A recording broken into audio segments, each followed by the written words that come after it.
तो नमस्कार दोस्तों, आप सभी का स्वागत है। दोस्तों आज की इस वीडियो में हम मध्य प्रदेश जेल पुलिस भर्ती में पूछे गए समान हिंदी के प्रश्न देखेंगे जो कि पीबी के द्वारा पूछे गए थे। तो दोस्तों मेरा आपसे निवेदन है कि इसे पूरा जरूर देखें। यदि आप इस चैनल पर पहली बार विजिट कर रहे हैं तो वीडियो के नीचे लाल रंग का सब्सक्राइब का बटन दिया गया है, तो उसे दबाकर चैनल को सब्सक्राइब जरूर कर लें और इसे ज़्यादा से ज़्यादा अपने मित्रों में शेयर कर दीजिए। तो चलिए आज की वीडियो आरंभ करते हैं। तो दोस्तों सबसे पहले आपको वीडियो को रोककर अपना आंसर दे देना है, फिर उसे सही आंसर से मिलाकर चेक करना है आपका सही हुआ या फिर गलत हुआ।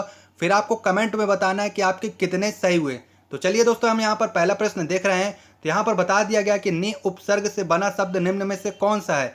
निकाय है, निलाभ है, निष्काम है या फिर निकाय है।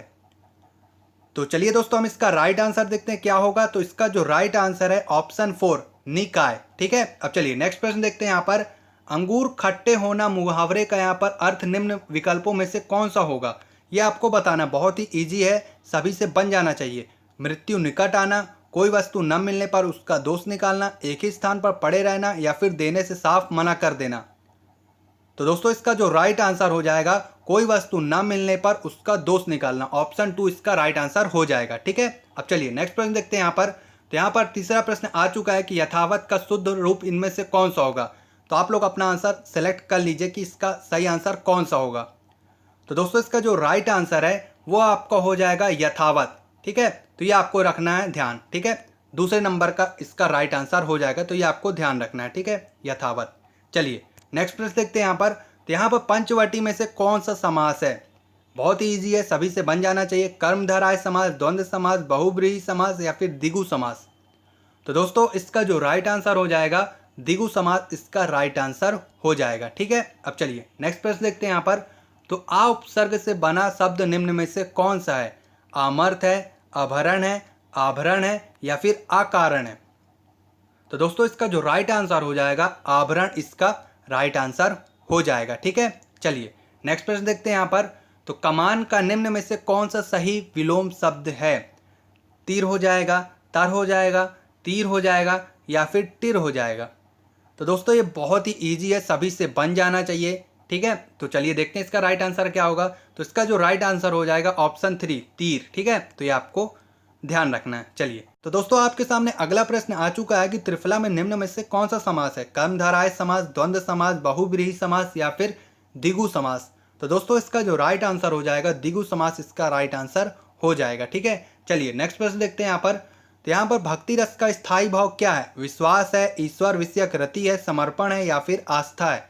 तो दोस्तों इसका जो राइट आंसर हो जाएगा ईश्वर विषयक रति इसका राइट आंसर हो जाएगा। ठीक है, चलिए नेक्स्ट प्रश्न देखते हैं। यहाँ पर तो संकल्प के लिए सही संधि विच्छेद को आपको चुनना है। 4 ऑप्शन आपके सामने दिए गए हैं, तो इसमें से आपको सही उत्तर चुनना है। तो चलिए देखते हैं क्या होगा इसका राइट आंसर। तो दोस्तों इसका जो राइट आंसर हो जाएगा सम प्लस कल्प। ठीक है, चलिए नेक्स्ट प्रश्न देखते हैं। यहाँ पर तो किंकर के लिए सही संधि विच्छेद को आपको यहाँ पर चुनना है। तो यहाँ पर 4 ऑप्शन दिए गए हैं, तो आप अपना आंसर चुन लीजिए। तो दोस्तों हम इसका राइट आंसर देख रहे हैं। तो इसका जो राइट आंसर हो जाएगा किम प्लस कर इसका राइट आंसर हो जाएगा। ठीक है, चलिए नेक्स्ट प्रश्न देखते हैं दोस्तों। यहाँ पर तो लक्षण का शुद्ध रूप निम्न में से कौन सा होगा, ये आपको बताना है। तो चलिए दोस्तों हम इसका राइट आंसर देख लेते हैं क्या होगा। तो इसका जो राइट आंसर होगा लक्षण। ठीक है, तो ये आपको ध्यान रखना है। चलिए नेक्स्ट प्रश्न देखते हैं। यहाँ पर तो यहाँ पर जो बाद में अधिकारी बने उसके लिए यहाँ पर एक शब्द निम्न में से कौन सा होगा। 4 ऑप्शन आपके सामने दिए गए हैं, बहुत ही ध्यान से इसका उत्तर देना है, बहुत ही करीबी मामला है यहाँ पर। ठीक है, तो चलिए दोस्तों हम इसका राइट आंसर देख लेते हैं क्या है। तो उत्तराधिकारी इसका राइट आंसर हो जाएगा, तो ये आपको ध्यान रखना है। ठीक है, चलिए नेक्स्ट प्रश्न देखते हैं। यहाँ पर तो जिसने ऋण उतार दिया हो उसके लिए एक शब्द निम्न में से कौन सा होगा, ये आपको बताना है। 4 ऑप्शन आपके सामने दिए गए हैं। तो चलिए दोस्तों हम इसका राइट आंसर देखने वाले हैं क्या होगा। तो इसका जो दोस्तों राइट आंसर हो जाएगा उऋण। ठीक है, तो ये आपको ध्यान रखना है। ठीक है, चलिए नेक्स्ट प्रश्न देखते हैं। यहाँ पर तो यहाँ पर कामदेव के लिए यहाँ पर सही पर्यायवाची शब्दों को आपको पंक्ति में चुनना है। ठीक है, तो यहाँ पर पर्यायवाची आपको बताना है कामदेव का कौन सा होगा। तो चलिए देख लेते हैं क्या होगा इसका राइट आंसर। तो दोस्तों इसका जो राइट आंसर हो जाएगा अनंग, मदन, मनोज, ये सब किसके पर्यायवाची हैं, कामदेव के। ठीक है, तो ये आपको याद रखना है। चलिए नेक्स्ट प्रश्न देखते हैं। यहाँ पर तो दोस्तों आपके सामने अगला प्रश्न आ चुका है कि निम्न में से कौन सा रस है, ये आपको बताना है। यहाँ पर रस दिया गया है, इसमें कौन सा रस है ये आपको बताना है। शांत रस, भक्ति रस, वात्सल्य रस या फिर श्रृंगार रस। तो चलिए दोस्तों हम देखते हैं इसका राइट आंसर क्या हो जाएगा। तो दोस्तों इसका जो राइट आंसर हो जाएगा श्रृंगार रस है। ठीक है, चलिए नेक्स्ट प्रश्न देखते हैं। यहाँ पर तो घर के लिए सही पर्यायवाची वाले शब्दों को पंक्ति में आपको चुनना है। तो इसका सही आंसर क्या हो जाएगा ये आपको बताना है। बहुत ही करीबी मामला है, यहाँ पर आपको बहुत ही ध्यान से इसका उत्तर देना होगा। ठीक है, तो चलिए देख लेते हैं इसका राइट आंसर क्या होगा।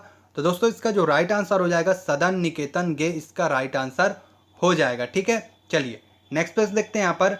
तो अंत प्रत्यय से बना शब्द निम्न में से कौन सा है ये आपको बताना है। ठीक है, 4 ऑप्शन आपके सामने दिए गए, इसमें से आपको बताना है कि अंत प्रत्यय से बना शब्द निम्न में से कौन सा है। तो चलिए दोस्तों हम इसका राइट आंसर देख लेते हैं। तो रटंत ऑप्शन नंबर 4 इसका राइट आंसर हो जाएगा। ठीक है, चलिए नेक्स्ट पेज देखते हैं यहाँ पर। तो करुण का निम्न में से कौन सा सही विलोम शब्द है ये आपको बताना है। 4 ऑप्शन आपके सामने दिए गए, बहुत ही करीबी मामला है, यहाँ पर आपको बहुत ही ध्यान से इसको चुनना होगा। ठीक है, तो चलिए देखते हैं क्या होगा इसका राइट आंसर। तो दोस्तों इसका जो राइट आंसर हो जाएगा निष्ठुर। ठीक है, तो ये आपको ध्यान रखना है। चलिए नेक्स्ट पेज देखते हैं यहाँ पर। तो इस करुणा कलिक हृदय में क्यों विफल रागिनी बजती निम्न में से कौन सा अलंकार है ये आपको बताना है। ठीक है, श्लेष अलंकार, यमक अलंकार, अनुप्रास अलंकार या फिर उपमा अलंकार। तो दोस्तों इसका जो राइट आंसर हो जाएगा अनुप्रास अलंकार, इसका राइट आंसर हो जाएगा। ठीक है, फिर अगला प्रश्न यहाँ पर फिर से अलंकार से पूछा गया है कि निम्न में से आपको कौन सा अलंकार है ये बताना है। ठीक है, दखी दोपहरी घाम की छाओ चाहती छा निम्न में से कौन सा अलंकार है। श्लेष अलंकार, यमक अलंकार, अनुप्रास अलंकार या फिर उपमा अलंकार। तो दोस्तों इसका जो राइट आंसर हो जाएगा वो हो जाएगा आपका अनुप्रास अलंकार। तो दोस्तों ये थे समान हिंदी के 20 प्रश्न। तो आपके कितने सही हुए ये आपको कमेंट बॉक्स में ज़रूर बताएं। ठीक है, और दोस्तों आपको वीडियो कैसा लगा ये भी ज़रूर बताएं।